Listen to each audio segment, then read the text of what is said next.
টাকা ধার দিয়েছে ভিকটিমের মাকে, সেই ধারের টাকা নেওয়ার জন্য মাঝে মাঝে সুদের বিনিময়ে যে সাপ্তাহিক বা মাসিক হিসাবে কিছু টাকা দিবে, সেই টাকা আদায় করার জন্যই মাঝে মাঝে ফজর আলী তার বাসায় যেত। সেই পরিকল্পনা অনুযায়ী 26শে জুন যখন সে জানতে পেরেছে যে ফজর আলী আজকে যেতে পারে সেই বাসায়, সে অনুযায়ী সে মবটা প্ল্যান করে, একটা গ্রুপ অফ পিপলকে সে বলে, এবং এটা নিয়ে সে একটা মেসেজও দেয়। সেই মেসেজটাও আমাদের কাছে আছে ইমোর মাধ্যমে, যে একজনকে, এখানে আরেকজন স্বার্থে বলছি না, সে এখনো অ্যারেস্টেড হয় না, আমরা তার বিরুদ্ধে কাজ করছি, নামটা বলছি না, তাকে একটা মেসেজ দিয়েছে, সেই মেসেজের স্ক্রিনশটও আমাদের কাছে আছে। মূলত শাহপরান জানতো যে তার ভাই যাবে, বিভিন্ন কারণেই যায়, অ্যাট দ্য সেম টাইম তার সাথে ওই মহিলার সাথে উত্তক্ত করে আসছিল। সেইভাবেই শাহপরান ফজর আলীকে এই হেনস্থা করানোর জন্য এই পরিকল্পনা 26শে জুন করেছিল। আপনিও যে ভিডিওটা দেখেছেন সেই ভিডিওটা আমিও দেখেছি। ফজর আলীর সাথে আমার কথা হয় না, ফজর আলী অলরেডি অ্যারেস্টেড। অ্যাকচুয়ালি যে ধর্ষণ ছিল না কি পরিকল্পিত ছিল, এটার বিষয়ে আসলে I am not the perfect man to answer. এখানে ফজর আলী তার ঘরে প্রবেশ করেছে, এটাও সত্য, যেটা আমরা শুনেছি বিভিন্ন ইলেকট্রনিক প্রিন্ট মিডিয়ার মাধ্যমে। এবং ফজর আলী আগে গিয়েছে বলেই মব পরবর্তীতে ঢুকতে পেরেছে।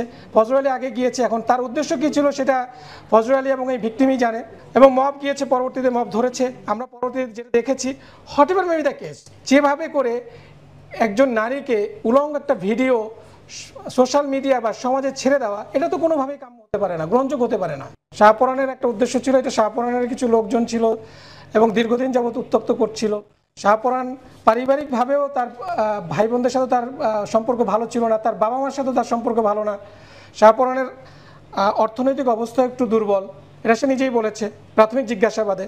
এই মব সৃষ্টির যে উস্কানিদাতা বা পরিকল্পনাকারী, তাকে আমরা গতকাল অ্যারেস্ট করতে সক্ষম হই। এখানে ঘটনাটা ঘটেছিল দুই ভাইয়ের মধ্যে, শাহপরান এবং ফজর আলী যে অলরেডি অ্যারেস্টেড, যিনি ধর্ষক হিসাবে পরিচিত হয়েছে এবং যা তার নামে অলরেডি মামলাও হয়েছে, ওখানে ভিকটিম মামলা করেছেন। সে ধরা পড়লেও দেখা গেল যে মবটা যারা করেছে, যারা এই সোশ্যাল মিডিয়াতে এই ভিডিওটাকে ভাইরাল করেছে, তাদের কয়েকজন ধরা পড়লো, এটার যে উস্কানিদাতা তিনি ধরা পড়েন। এবং ফজর আলী, আমাদের যে আসামি আজকের অ্যারেস্টেড, তার নাম শাহপরান, এবং যে ধর্ষক ছিল ফজর আলী, এরা দুই ভাই ছিল। এই দুই ভাই এই ভিকটিমকে বিভিন্ন সময় দীর্ঘদিন যাবৎ উত্তক্ত করে আসছিল। সো উত্তক্তর প্রেক্ষিতে এই দুই ভাইয়ের মধ্যে এটা দ্বন্দ্বেরও সৃষ্টি হয়। সে প্রেক্ষিতে বিগত 2 মাস পূর্বে তাদের মধ্যে একটা পারিবারিক বা গ্রাম্য পর্যায়ে একটা সালিশ হয়। সেই সালিশে এই ফজর আলী ছিল বড় ভাই এবং শাহপরান ছোট ভাই। এই দুজনের মধ্যে সালিশে শাহজালাল কর্তৃক শাহপরানকে হেনস্থা করা হয় এবং মারধরও করা হয়। সে প্রেক্ষিতেই তার এই বড় ভাইয়ের প্রতি একটা প্রতিশোধ নেওয়ার চিন্তাভাবনা করে। এই ঘটনা যেদিন ঘটে তার 15 দিন পূর্বে ভিকটিম তার স্বামীর বাড়ি থেকে তার বাপের বাড়িতে আসে, এবং এই ফজর আলী, যে কিনা ধর্ষক হিসাবে অ্যারেস্টেড, সে ভিকটিমের মাকে সুদের বিনিময়ে 50,000 টাকা ধার দেয়।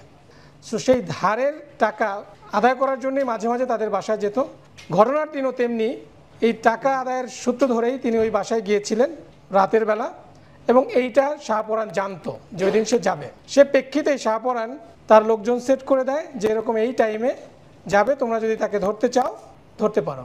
তার সেই প্ল্যান অনুযায়ী, পরিকল্পনা অনুযায়ী ওই দিন রাতে যখন ফজর আলী তার ওই ঘরের ভিতরে ভিকটিমের ঘরে প্রবেশ করে, এই শাহপরানের লোকজন ভিকটিমের ঘরে প্রবেশ করে এবং তাকে বিবস্ত্র করে ভিডিও ধারণ করে সেটা পরবর্তীতে সোশ্যাল মিডিয়ায় ছড়িয়ে দেয়। পরবর্তীতে আমরা এটা জানতে পারি, জানার পরে আমাদের একটা চৌকস অভিযানিক দল গতকাল এই শাহপরানের যে রহস্যটা সেটা আমরা জানার পর তাকে আমরা গতকাল কুমিল্লা থেকেই অ্যারেস্ট করা হয়। এই ছিল মূলত যে মব সৃষ্টি এবং সোশ্যাল মিডিয়ায় এই ভিডিওটাকে ভাইরাল করার পিছনে, এবং এই মহিলাকে এই দুই ভাই দীর্ঘদিন যাবৎ উত্তক্ত করে আসছিল, সেটাই ছিল মূলত ঘটনা। এই লক্ষ্য আপনারা অলরেডি জানেন যে ধর্ষক সহকারে 4 জন উত্তক্তকারী, 4 জন মবের সদস্য এবং যে প্রধান পরিকল্পনাকারী, গতকাল আমরা তাকে অ্যারেস্ট করেছি। সো আপনাদের যদি কোনো কোশ্চেন থাকে আপনারা করতে পারেন। আমি বলেছি শুরুতেই যে দুই ভাইয়ের মধ্যে দ্বন্দ্বটা মূলত দুজনেই এই মহিলাকে উত্তক্ত করত। এটা তদন্তে আরও বেরিয়ে আসবে। আমরা তো গতকাল তাকে অ্যারেস্ট করেছি, আরও জিজ্ঞাসাবাদ করে ভিতরে কি ঘটেছে, তাদের মধ্যে কি সম্পর্ক ছিল, সেটা আসলে তদন্তে বেরিয়ে আসবে। সো আমরা শুধু এতটুকু এখন পর্যন্ত যেটা পেয়েছি যে মহিলাকে, এবং আপনারা বিভিন্ন সোশ্যাল মিডিয়ায় তার ইন্টারভিউ দেখেছেন, বিভিন্ন টিভি চ্যানেলে এটার ইন্টারভিউ নিয়েছে তার, সেখানেও সে বলেছে তাকে দীর্ঘদিন যাবৎ উত্তক্ত করে আসছিল। সেই উত্তক্তের প্রেক্ষিতে দুই ভাইয়ের মধ্যে দুজনেই একজনের পিছনে ছুটছে। তো সেখান থেকেই মূলত তাদের মধ্যে একটা দ্বন্দ্বের সৃষ্টি হয়, সেখান থেকে একটা গ্রাম্য সালিশ হয়। সেই সালিশে ফজর আলী কর্তৃক শাহপরান হেনস্থার শিকার হয় এবং সেখান থেকেই এই শাহপরান ফজর আলীর বিরুদ্ধে একটা অ্যাকশন নিতে চায় এবং সেটারই প্রতিফলন ছিল 26শে জুনের যে ঘটনাটা।